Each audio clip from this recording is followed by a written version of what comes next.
Let's talk about everything that I read in the month of August.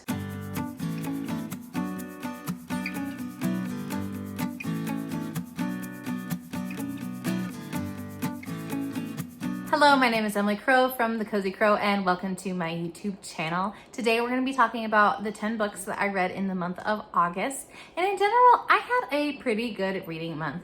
If you are new here, I do these monthly videos to just share the things that I've been reading and any other fun bookish topics that I want to throw into the video. First, I want to talk about my book club that I do over on Discord. I'll link it down below, but it's the Crochet and Knitting Bookshelf. And I'm reviving the book club. We have a book selected for September through November. So it's going to be a quarterly style book club where you have 3 months. Gives people plenty of time to find the book, even if it's from their library and they have to wait for a hold. Gives them some time to read it, maybe think about it a little bit. And the book we are reading right now is With Her Own Hands by Nicole Narig. So you should see this coming up on a future reading wrap up. This author is a knitter and psychologist. And this book is kind of a story of women who are makers of different various textile arts, both historically and in the modern times, and what those textile arts represented for them as far as their creativity, their productivity, contributing to their family,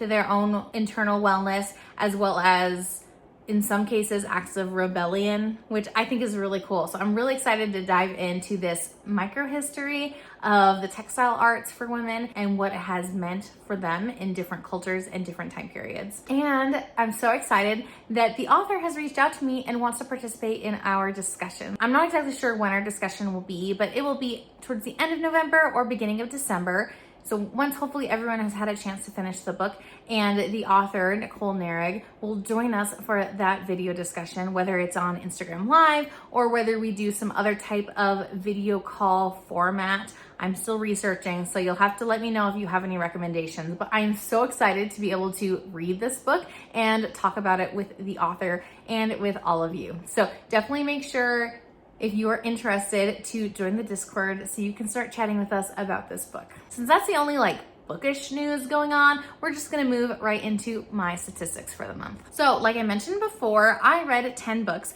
And of the 10 books that I finished this month, all 10 of them were audiobooks. Usually I have at least one ebook or physical book going on, and the ebook that I have been reading, I am still in the middle of, so I have not finished that in August. And I've just been busy, active, doing things, have not been sitting down to read physical books very much. Audio has been a much better fit for me in my life at this stage, so not surprising that the 10 books I read were in audio form.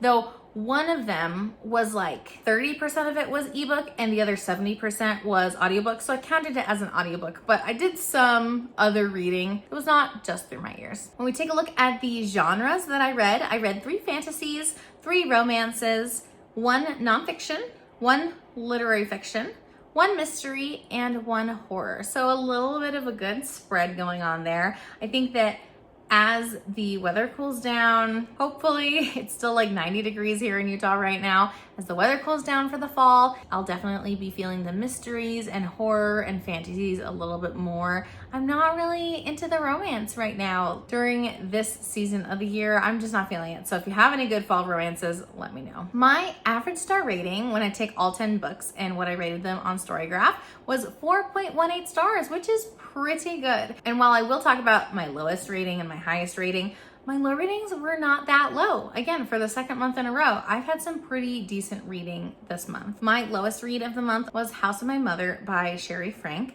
and this I rated a 3.5 star. And then my highest read, not quite a 5 star, but Blood Over Brighthaven by Wang, I rated that a 4.75 star. Still a pretty good read that I'm really happy with. And I've recommended to people already in person, and they have read it already. So I have good things to say about that one coming up. I like to look at when the books I read were published just to see how current and relevant those books are. I read 2 books published this year in 2025, 1 book published last year, 4 other books published in the early 2020s, 1 book published in the 2010s, and then 2 classics this month. 1 was published in the 1950s and 1 was published in the 1920s. Very old. I don't typically read books quite that old, but I am trying to read more classics. So I mentioned my goals for the year. I want to read more classics. I read 2 classics this month. I also want to read more books by BIPOC authors, and I read 3 this month. So that's a pretty good number for me. That's a good percentage of the total books that I've read. I also have a list of 25 books that I want to read in 2025 that I already have physical copies of that I really want to prioritize. And I read 2 this month. So that's the pace that I was going for when I set this goal, though I took a break when I was feeling really slumpy for a couple months. So I'm a little bit behind overall. I am only at 13 out of 25 books. So I definitely need to pick up the pace, and we'll be focusing more on those reads because I would love to finish that list this year. I almost finished my 2024 list, so I'm really hoping I can finish this 2025 list. And then I also like to look at how many books I purchased versus how many books I read off my physical TBR, just because overall I want to have fewer books on my TBR shelves, be working through the books that I have, you know? And I had a net -3 this month, which is very exciting, which means I read 3 more books than I purchased for my TBR. Yay, I'm so happy. I am getting really close to being net even for the whole year, which is my big goal for the year. I have a few more months to go, so we'll see. But that is the ultimate goal, is to have fewer books on my TBR shelves at the end of the year than I started with. And then finally, the longest book that I read this month was Bloodmarked by Tracy Deonn, and this was 561 pages. The shortest book that I read was The Great Gatsby, 164 pages. That book is by F. Scott Fitzgerald. It's a classic. We've talked about it a few times, but let's jump into the 10 books that I read. I'm going to give you a little overview on what each book was about and what my thoughts were about the book. Not super spoilery, but if you don't want to hear anything about the book, then these will maybe be mild spoilers for you, but I tried to be kind of vague, give you an impression of what my experience was reading the book, because that's what I like to listen to when I am watching book videos. So hopefully this is helpful for you to decide if you want to read any of these books. Some of them I definitely recommend. The first book that I have to share with you, I do not have a physical copy of. This is Black Sheep by Rachel Harrison. She's actually doing an event really soon near me here in Utah, so that's really exciting. I don't know yet if I am able to go, but I've read quite a few of her campy horrors, and this one was one of the ones I've liked the most. I rated this a 4-star. This story follows a girl who has escaped a cult setting, and she gets invited back for the wedding of, if I remember correctly, her cousin and her ex-boyfriend. So there's a little bit of like weird feeling tension there, but she also wants to support her cousin. She hasn't been back in like 5 years. And so you see her life outside the cult, you see her come back to the cult setting, and you see some horror evolve from there. Rachel Harrison is definitely more of a campy horror, and I feel like in general, she does a good job at making things really lighthearted and then just having a couple moments that are really gruesome. I wanted a little bit more horror in this book than what she gave us. It was definitely more campy than horror. But in general, I like seeing this character and what she experienced and how she saw the world. She had a very distinct characterization that I didn't mind. Like some of Rachel Harrison's main characters I've hated, and this one, I liked hearing her perspective. There were a couple fun plot twists in the middle of the book that totally caught me off guard that were actually really, really funny. I do feel like this story could have gotten more deep since it talks about cults, and it just felt a little bit more superficial than I was hoping for, especially with some parallels to other communities and things. I wish that the author had done more research about cult environments, because I feel like that would have added to this book. In general, it did feel kind of superficial to me, but I enjoyed this book and I thought it was fun. It made me want to read more actual like cult books, nonfictions about cults. So we'll see if I get a chance to read anything like that, because it definitely piqued my interest, but didn't give me everything I was hoping for. The next book that I read, I finished The Lord of the Rings. I read The Return of the King by J.R.R. Tolkien.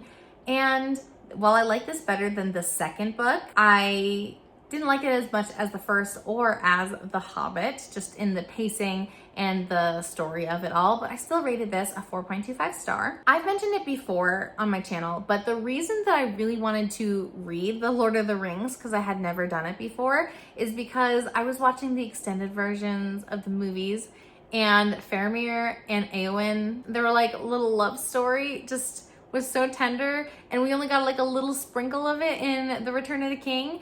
And so I wanted to get more of that from the book. And that happened in the book. Yay, I loved it. It was honestly so sweet and tender. I really wanted more of that love story. I really loved what Tolkien gave us, but I wanted more from that. I also really loved the end of the story. The way that this is kind of broken up is like the first half of the book is everybody else, and then the second half of the book is Sam and Frodo, and then Smeagol, Gollum, whatever.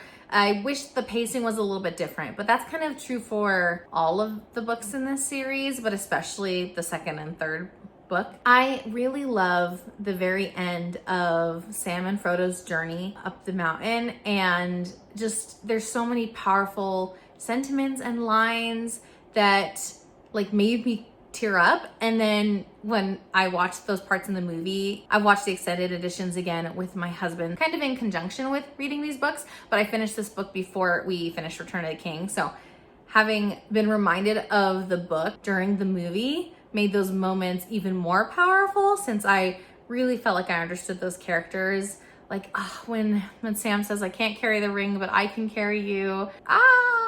So many feelings. And I feel like this book does a really good job at showing the aftermath of the trauma that these characters went through, and that it's not all just, yes, like we did it, we made it through, destroyed the ring, now we're home, it's all great. You saw a lot of the internal anguish that they still experienced, and some of them more than others, like especially Frodo. And so it really made these characters come alive in a realistic way at the end of this story, and that was really powerful. I think that Tolkien did a really good job at that. I mentioned the pacing already.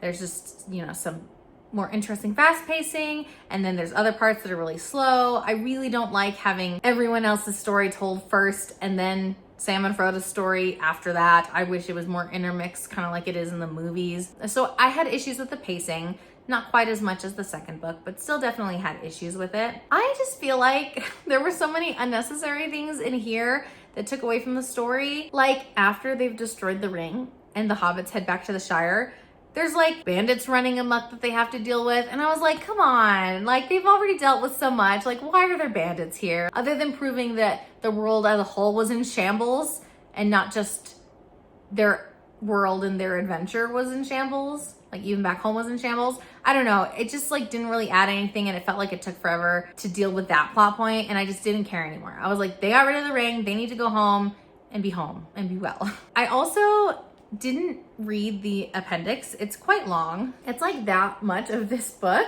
So it's a lot of the audiobook, and I just didn't have it in me. I listened to maybe like a third of it, and I was like, I'm not getting anything out of this. There's so many words, characters, places that I didn't know or understand, and it just got like way too deep, and it was not what I was looking for from the book. So maybe one day I'll go back and read the appendix, but it just was too much.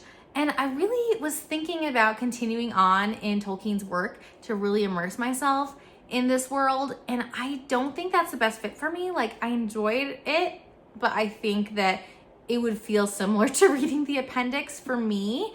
So if you have any other books like Silmarillion or things like that you really recommend, let me know. Otherwise, I'm gonna take a long break from this, and maybe I'll come back to it eventually, like being in this world, but I don't think I will return for a while. The next book I want to share with you is Say You'll Remember Me by Abby Jimenez. This is her latest release, and you've probably heard some discussion about this. A lot of people didn't like this as much as some of her other books, and I rated this a 4.5 star. I still really enjoyed it, though it wasn't my favorite Abby Jimenez book that I've read. In this book, our female main character is about to travel to go live with her family to help take care of her mother who has early onset dementia, and to support her family through that, because it's a lot for a single caregiver, so they're gathering as a family to support their mom and share the load of caregiving. And the male main character is a vet who lives in the city she was living in prior. They meet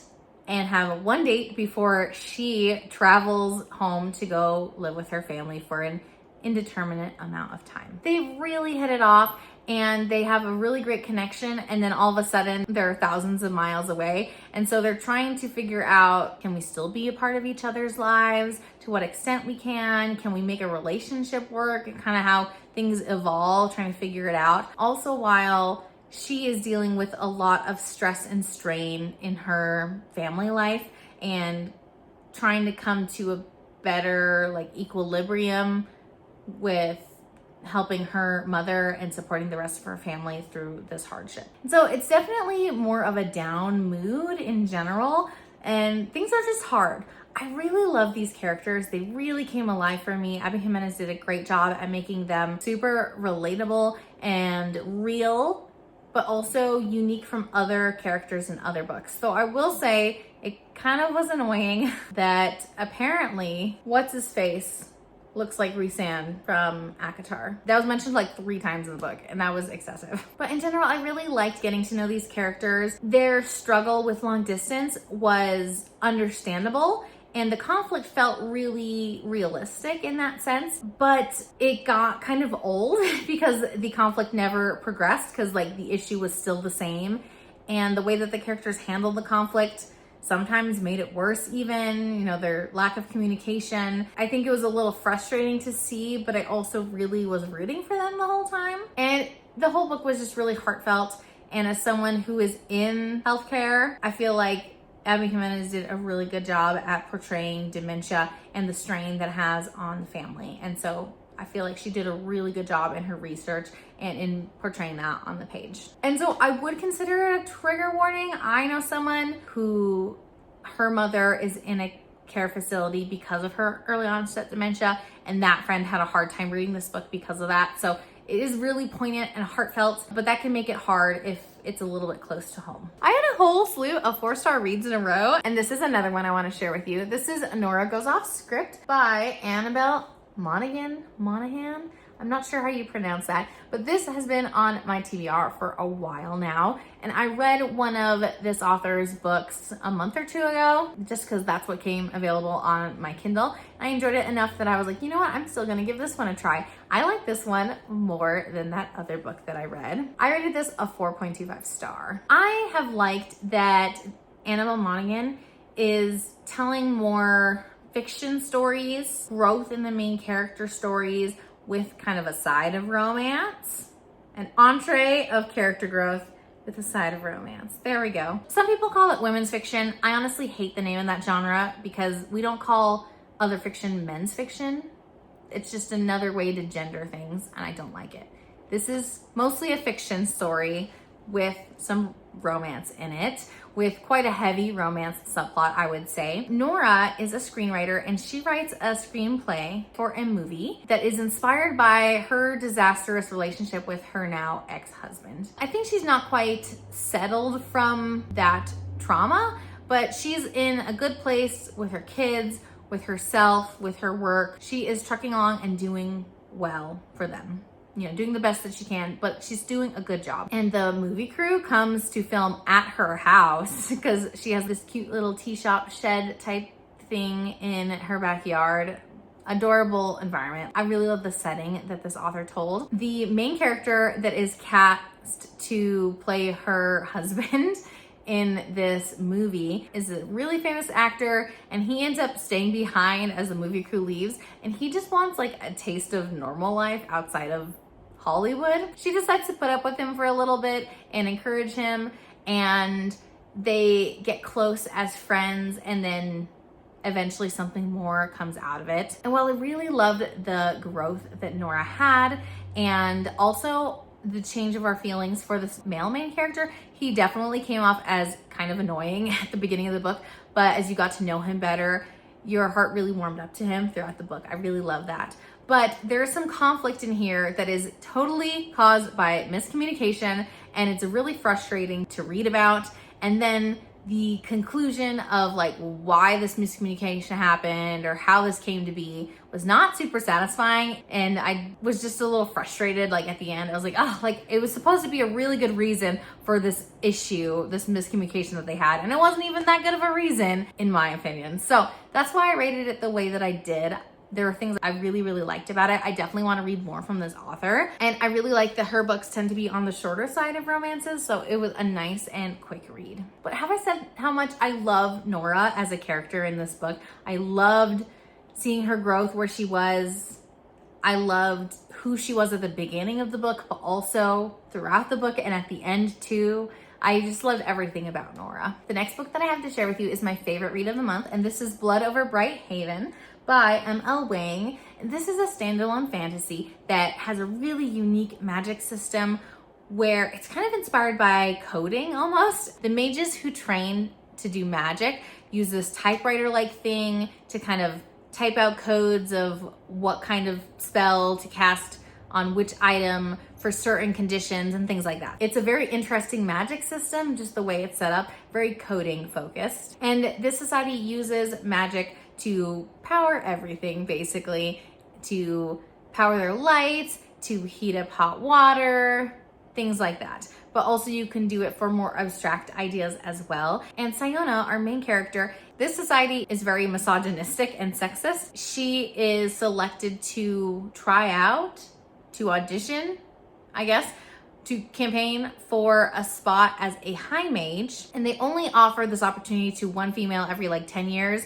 and no female has been selected yet in the hundreds of years that they've been doing this. She's got a huge ambition and a lot of skill as well, and so it's really cool to see what she wants. And while there's things that are unlikable about her, she is in general a likable character, just very sheltered and has a very narrow viewpoint of the world. Still acts kind of young because she's so focused on her ambitions that a lot of other things she just has not taken notice of, which is really interesting to see. So I really liked her characterization, but you get to see her growth through this process of trying to become a high mage and things that she learns about this magic system and what these high mages are doing that are really unethical. Some secrets are coming out. There are also a lot of topics, not just about like misogyny and sexism, but racism. There are a tribal people that have tried to seek shelter within this city, and they are definitely seen as inferior. There's a lot of persecution and judgment, and also a lot of character growth that these characters undergo as a result of like living in this world with such black and white viewpoints. The magic is very based on their religious beliefs too as a community, so they're very entrenched in it. And it's just really fascinating to see. This is a standalone fantasy, which is nice, but you see this huge growth of secrets coming out and what's really going on, and then trying to understand how this alters their worldview and the worldview of those around them, which is really, really fascinating.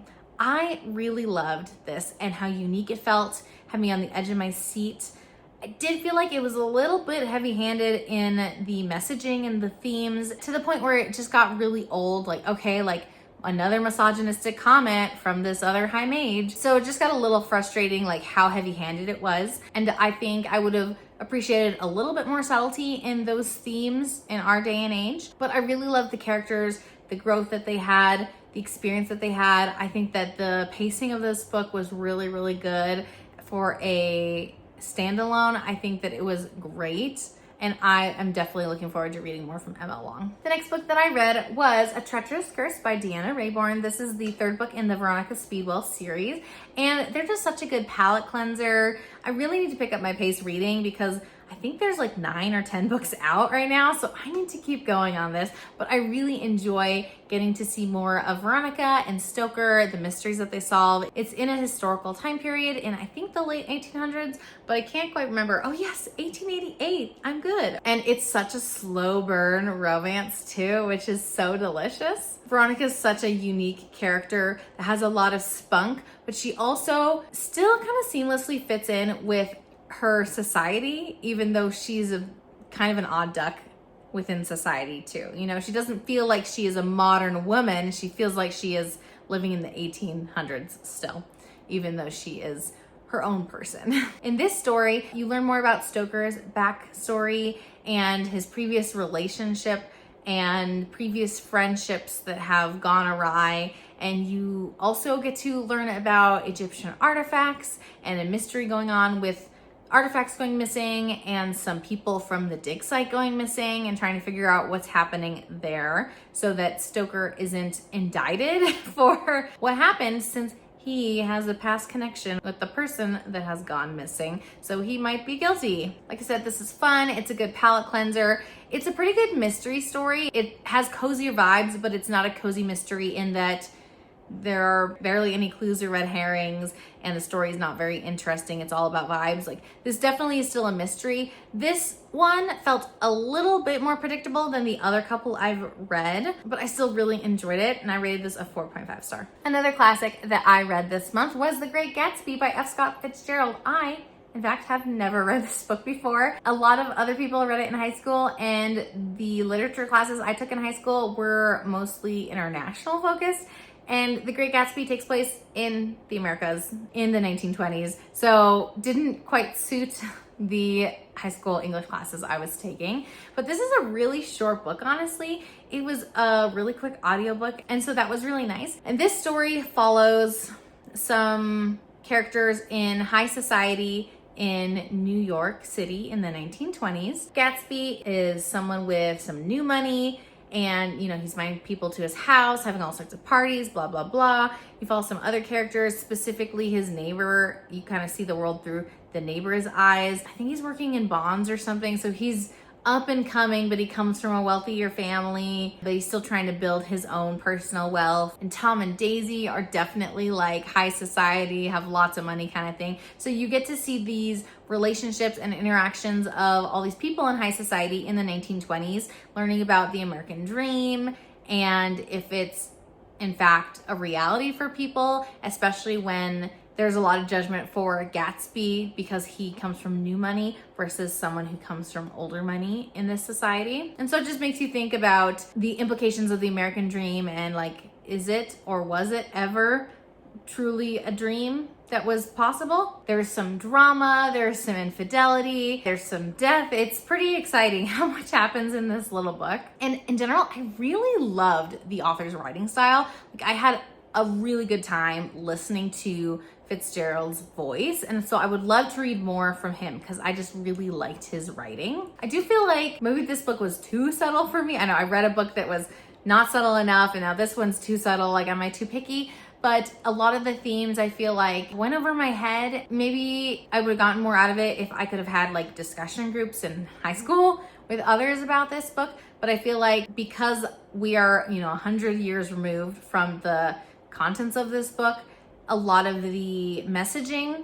gets lost in translation because the world we live in today is not the same world that they lived in. And so it's hard to extrapolate the messaging that Fitzgerald was trying to do. I think it would have been a little easier 80 years ago to really see the vision that Fitzgerald had in telling this story, if that makes sense. I guess I can see why this is a classic, though for me, I feel like it doesn't have the longevity that I would expect from a classic. I mean, it tells such a specific story about the 1920s, and I think that it has a lot to say about the society as a whole in 1920s, but the way that it's written is just such a narrow scope. It's interesting why some things become a classic and last for decades and decades and some things don't. I feel like this is not as applicable to our day and age in the messaging, even though some of the messages would be applicable. Just the way this is written and the themes that this author focuses on and what they choose to spend their time writing is not the most poignant for our day and age. This book definitely gave me some things to think about, but I also had a hard time feeling bad for the characters with like the big tragedies that happened towards the end. They weren't necessarily likable characters, so that's kind of interesting to think about too. The next book that I read was The House of My Mother by Shari Franke, and this is written by, she's in her early 20s right now, but Shari tells the story of her growing up and living in the Franke household. Her mother was a YouTuber, 8 Passengers, I think was their YouTube channel. And then she also goes on to tell the story about how her parents got involved in a cult that was run by Jody Hildebrand. What was it called? Connections, I think. The details are flying away from my brain, but I had vaguely heard about this story previously. And so when I was like, oh, okay, that's what this memoir is about, I didn't really know what it was about. So this told me a lot of things and sent me down the internet rabbit hole about this whole situation. Really interesting to learn about that. Though a little bit eerie because I live close to where they lived. So it felt a little close to home and a little bit weird, especially thinking about how you don't really know what happens behind closed doors. So there's definitely some talk about abusive situation for Shari, mostly emotional, but then things kind of evolved into more like physical circumstances later on for sure, especially with the younger siblings that she had and what they went through. I had really high hopes for this. At the very beginning, there's some really powerful writing. Shari had some really amazing choices for the story she was telling, the words she was using, the syntax. She had a really good writing style, but I feel like as the story went on, things kind of loosened up and became less heartfelt and poignant and powerful. Her writing weakened throughout the story. I also feel like this happened only a few years ago, and I would have really gotten more out of this book if Shari had written this book in 5 or 10 years when she has processed more of what she went through and is farther removed from what happened in this story. So that's why I rated 3.5. I know some people don't rate memoirs, but I feel like as far as like the writing or the storytelling, I'm not rating her experience, but rating the way that she decided to tell her story in this book format. I definitely would have liked it more if, you know, we'd waited 10 years from now and then had a more thorough discussion on the implications of everything she went through, because she's still like in the very near aftermath of this. I've read a few stories like this. Educated by Tara Westover. This book I read, I'm Glad My Mom Died by Janet McCurdy. And they all involve Mormons, and I need something different. So if you have any memoirs of people who like are not LDS, I would really appreciate that, because I just feel like I'm reading the same thing over and over again, and I just need something different from these stories, especially because I know that religious trauma is not unique to the church I go to. And so I'd like, even if I am reading about religious trauma, that it's part of a different church. That would be a nice change of pace. I think that these perspectives are valid, and I think they're important to tell. But yeah, I just need something different for a little while before I come back to something within this realm, I think. The next book I have to share is a novel love story by Ashley Paulson. I'm getting through some of these more recent romances. This is a story of, her name is Eileen, but she goes by Elsie. Okay, sure. You can have whatever nickname you want. This female main character is a teacher at a university, and she's just in a big life slump. Every year, she and her virtual book club travel to go to a cabin in upstate New York and spend like a little retreat there, have such a fun time. This year, no one else can go but her, but she's feeling like she really needs this trip because she's really unsatisfied with her life. She's unsatisfied with how her recent relationship ended, and she's just like not having a good time. So on her way to the cabin, she gets lost and ends up in a town, and she finds out that this town is the small town in her favorite romance series that was left unfinished because the author passed away unexpectedly while working on book number 5, the final book in this series. So you see Elsie get to know this town, get to see the characters and the places, eat the foods that she's read about. She has such a strong relationship with the series. And then she also meets the bookshop owner, who she's thinking is part of the romance for the 5th book, because she doesn't know him yet. And she gets to know him better, waiting for her car to get fixed. Feelings evolve. This was a really fun premise, and I really loved the idea of a book lover getting dropped into the setting of their favorite book. I rated this a 4-star. It was such a fast read, and I was just thoroughly enjoying my experience of seeing what Elsie was going through and the people she talked to, and she kind of shook things up and changed things in this town a little bit without trying like super hard to like intervene, but you know, just her presence in general was just changing things. I found this main character very annoying. She was a sad sack. A lot of the decisions she made, I didn't agree with. She just kept doing annoying things. The level of her personal sadness and tragedy didn't feel like they suited the actual problems that she had experienced in her life. I don't know, it felt a little bit blown out of proportion, and I was having a hard time getting behind her as a character and understanding her and sympathizing with her, because I felt like she was just wallowing when she really didn't need to be. There was also some miscommunication or lack of communication that was a little bit annoying to read about. And while I loved this world and these characters, I really wish that there was a little bit more depth in these side characters. Just a little bit more thought to them, because they felt very like cozy romance, like without a lot of depth, but I kept getting the impression that there was more to these characters, and that's why our main character loved this world in the first place. I did really like the growth that both of these characters had, and there were some interesting ups and downs with the plot that took me for a loop, that were a little bit unexpected, just kind of seeing how these characters made decisions for where their life was heading, which I really liked too. So this was a fun read, not my favorite by Ashley Poston, but definitely one that I really liked. My final finished read for the month of August was Bloodmarked by Tracy, Deonn, and this is the second book in the Legendborn cycle. Look at those edges, so fun. This is from Barnes & Noble, I think it was their exclusive edition. The third book has come out. It came out earlier this year, I think.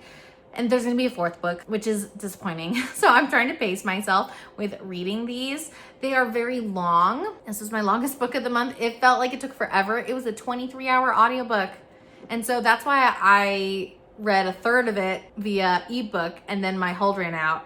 But I had my audiobook hold, so I could at least continue in the audiobook and finish this up. I'm not gonna share too much because this is the second book in the series, but Bree is trying to gain control of her power and live up to the expectations ahead of her. Bree is still facing a lot of racism at this time, and it expands even more than what she saw in the first book. So it's really interesting to see the implications of her heritage on the current day and what she's living up to and things like that. But again, it felt really long. It felt like a slog. It just was kind of hard to get through because it was so long, and it felt like the plot points happening in the story took forever to like get to the next thing, if that makes sense. I really love Bree's character. She's got such depth, and even though I didn't necessarily agree with all the choices she made, I really understood them and appreciated her for who she was as a person. She's a very vibrant character, and I really liked seeing her growth throughout this book. I am uncertain how I feel about the decisions she made at the end and the trajectory she's going on. It was not one that I anticipated, so that's exciting, kind of to see where the third book is going. Though, like I said, this is more of an emotional fantasy. It is a YA fantasy, but it's kind of in the same realm as An Ember in the Ashes. It's just like very emotional, some really hard topics and really intense feelings. So I'm okay taking a break from this for a few months and then coming back to Oathbound, I think is the third one, and reading that, hopefully kind of spacing them out so that the fourth and final book, I'll be ready to read that when that comes out. There you have it, the 10 books that I read in the month of August. A lot of pretty decent reads, and even the ones that weren't quite a good fit for me were still books that I would recommend to certain types of people. And I think just taking it a little bit more slowly and reading what's bringing me joy is helping with that. I'm really excited to see what I read in the month of September, and if you are too, then make sure to subscribe and hit the bell notification down below to be notified every time I post a new video, because I also do reading vlogs and yarn and book vlogs. I'll definitely be doing a video about this book club coming up in the coming months, so keep an eye out for other bookish content coming on my channel, and let me know down below if there's anything that you want to see from me, or if you have any book recommendations for me now that you've seen a handful of books that I've really enjoyed recently. Until next time, happy reading. Bye!